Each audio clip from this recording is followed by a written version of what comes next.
为什么你会成为大龄剩女呢？因为你一直认为自己是对的。最近呢，有个87年的女生跟我吐槽她说她相亲相了5、6年了，相了不下100多个男生，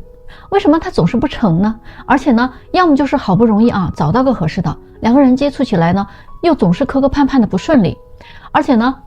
我觉得自己的年龄越大遇到的男生就越奇葩，感觉呢遇不到一个正常人。有那种情商太低的说话太直太伤人了。比如说有一次吧，有个男生见面第一次就跟我说，哎呀，你跟照片怎么差距这么大呀？我差点不敢跟你打招呼怕认错人了。我当时那个尴尬都没法形容弄得我挺难堪的，我都想马上走人算了，真的是个下头男那么还有一种呢，就是做人做事他不在正常的认知范围内，让人无法理解。比如说有一次有个男生跟我接触了1个多月我觉得我们俩不太合适我就跟他说我们不处了。结果你知道怎么着吗？人家说让我把他送我的东西全还给他还要算清楚这段时间花的所有的花销要求 AA 分账，把另外的一部分转给他。我当时就气不打一处来这还算不算个男人有没有点气度难怪他脱不了单，找不到女朋友，这不是活该单身吗？然后还有一种就是巨抠无比的出来见面都不请吃个饭而是去逛公园，公园门票就10几块钱，他还问人家售票的最近有没有什么优惠活动。我真的是佩服这位了极致的葛朗台守财奴我都感受到了未来的生活场景会是什么样，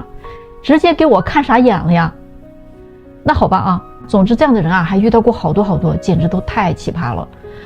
那我就问他了那你知道为什么自己也单到了现在吗？你找过自己的问题吗？我说呢，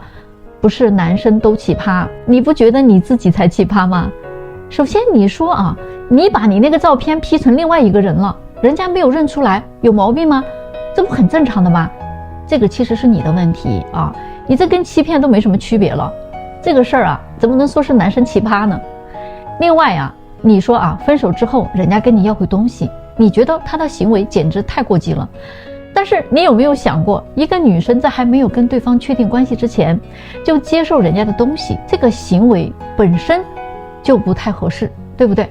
如果不能继续那本来就应该还给他的。男生想跟你 AA， 我觉得也没有什么过分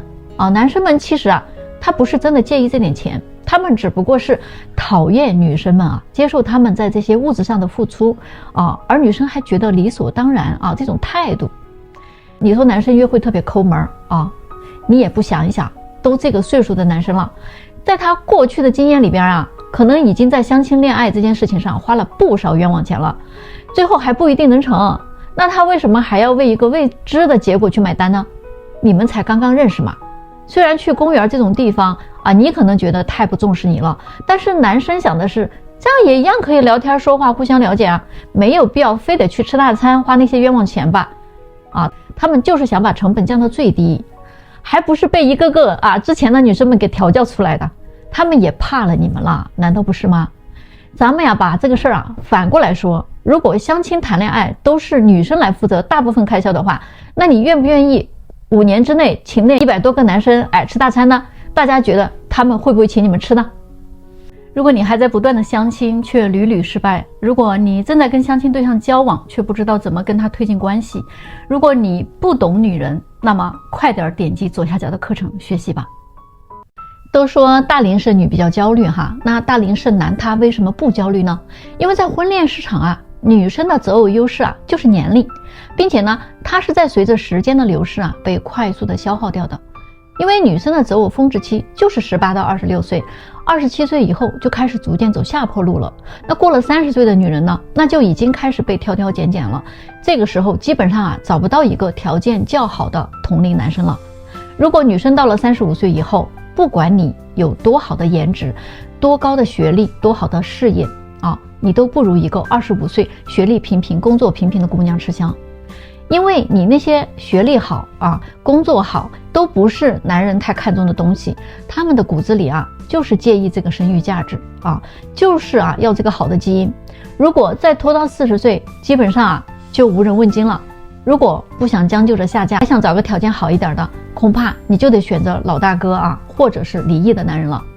你们也别不服气这些都是非常残酷的事实。而一个男人他的择偶优势并不是年龄，他们的第一优势是能力，可以说的狭隘一点，就是创造财富的能力。而从年龄来讲，男人的择偶峰值期就比女人长很多，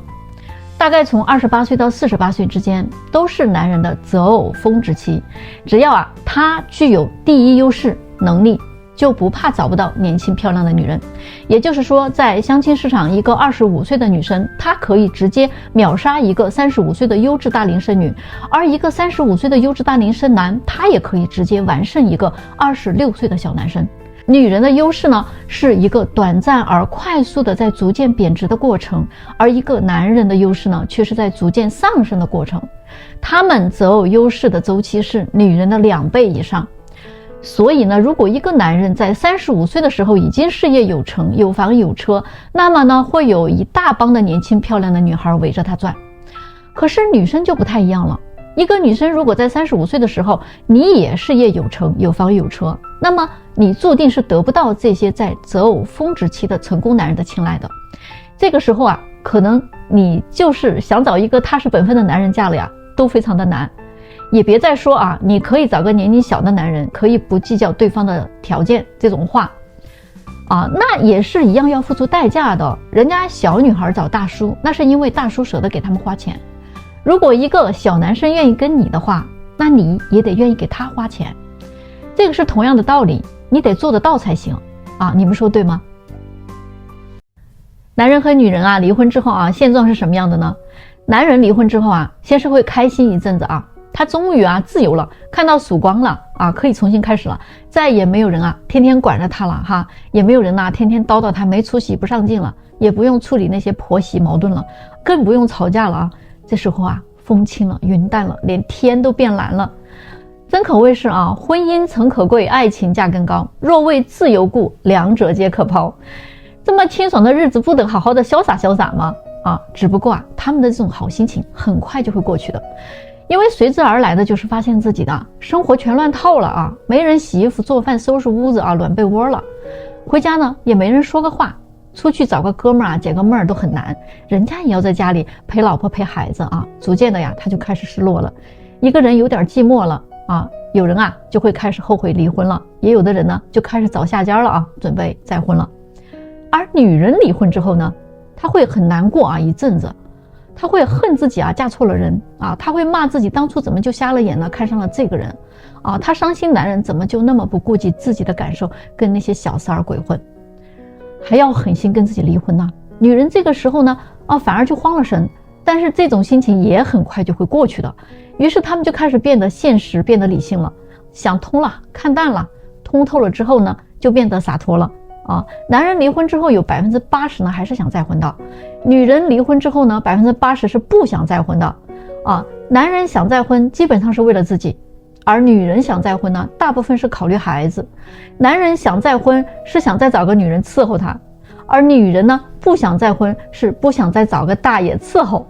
他们觉得伺候人的活儿已经做得够的了再说了，一个离婚的男人如果条件还可以的话，他再婚的几率比离婚的女人要大得多。但是一个女人离婚之后再婚的几率就变得很小了，